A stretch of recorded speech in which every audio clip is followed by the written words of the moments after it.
अगर आप भारत में नई कार खरीदने की सोच रहे हैं या फिर आपके घर में पहले से कोई कार है, तो आज की ये वीडियो आपके लिए बहुत महत्वपूर्ण होने वाली है, क्योंकि आने वाले समय में भारत के ऑटोमोबाइल सेक्टर में कुछ ऐसे बड़े बदलाव आने वाले हैं जो कई कारों का भविष्य पूरी तरह बदल सकते हैं। और हो सकता है आज जो कारें आपको सड़क पर दिखाई दे रही हैं, आने वाले कुछ सालों में वही कारें शोरूम से हमेशा के लिए गायब हो जाएं। अब ऐसा क्यों होने वाला है, इसके पीछे कारण क्या है और कौन कौन सी कारें इस खतरे की लिस्ट में शामिल हैं, ये सब हम इस वीडियो में विस्तार से समझने वाले हैं।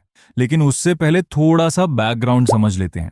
भारत में आने वाले नए नियम, भारत सरकार आने वाले समय में ऑटोमोबाइल सेक्टर के लिए कुछ नए नियम लागू करने की तैयारी कर रही है। इनमें सबसे महत्वपूर्ण है Kaif 3 norms, BS 60 emission norms और E27 फ्यूल पॉलिसी।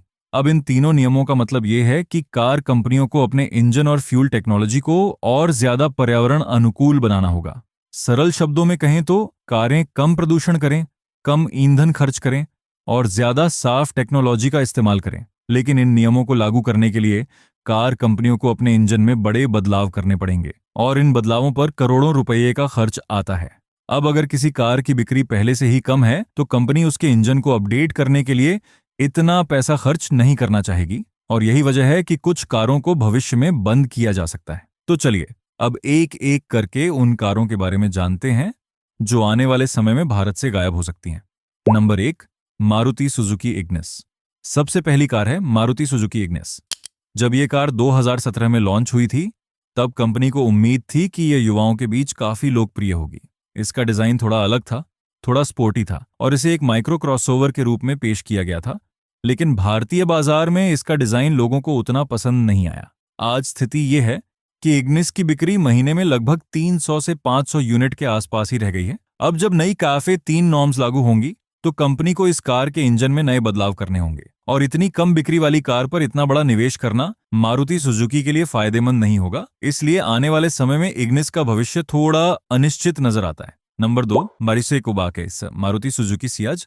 दूसरी कार है मारुति सुजुकी सियाज। कुछ साल पहले तक ये भारत की सबसे लोकप्रिय सेडान कारों में से एक थी, लेकिन पिछले कुछ वर्षों में भारतीय बाजार में SUV कारों की लोकप्रियता बहुत तेजी से बढ़ी है, जिसकी वजह से सेडान सेगमेंट की बिक्री लगातार कम होती जा रही है।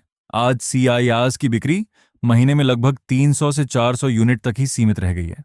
और जब कंपनी के पास बलेनो, ब्रेजा और ग्रैंड विटारा जैसी ज्यादा बिकने वाली गाड़ियां हैं, तो मारुति सुजुकी अपना निवेश उन्हीं गाड़ियों पर करना चाहेगी। इसलिए सियाज भी भविष्य में बंद होने वाली कारों की लिस्ट में शामिल हो सकती है। Number 3, Renault Triber. तीसरी कार है रिनॉल्ट ट्राइबर। रिनॉल्ट ने इसे भारत के लिए एक सस्ती 7 सीटर कार के रूप में लॉन्च किया था। कम कीमत, ज्यादा सीटें और बड़ा केबिन, इन खूबियों की वजह से ये कार काफी चर्चित हुई थी, लेकिन इसकी बिक्री कभी भी बहुत ज्यादा नहीं बढ़ पाई। आज ट्राइबर की बिक्री लगभग 1000 से 2000 यूनिट प्रति महीने के आसपास है। नई कियाफे नॉर्म्स के अनुसार इंजन को अपडेट करना रिनॉल्ट के लिए महंगा पड़ सकता है, और अगर कंपनी को इसमें ज्यादा फायदा नहीं दिखाई देता तो संभव है कि इसे धीरे धीरे बंद कर दिया जाए। Number 4, Hyundai venue diesel. चौथी कार है Hyundai वेन्यू डीजल। ये भारत की सबसे लोकप्रिय कॉम्पैक्ट SUV में से एक है, लेकिन BS 7 एमिशन नॉर्म्स लागू होने के बाद छोटे डीजल इंजन को अपडेट करना बहुत महंगा हो जाएगा, और यही कारण है कि कई कंपनियां पहले ही छोटे डीजल इंजन को बंद कर चुकी हैं। इसलिए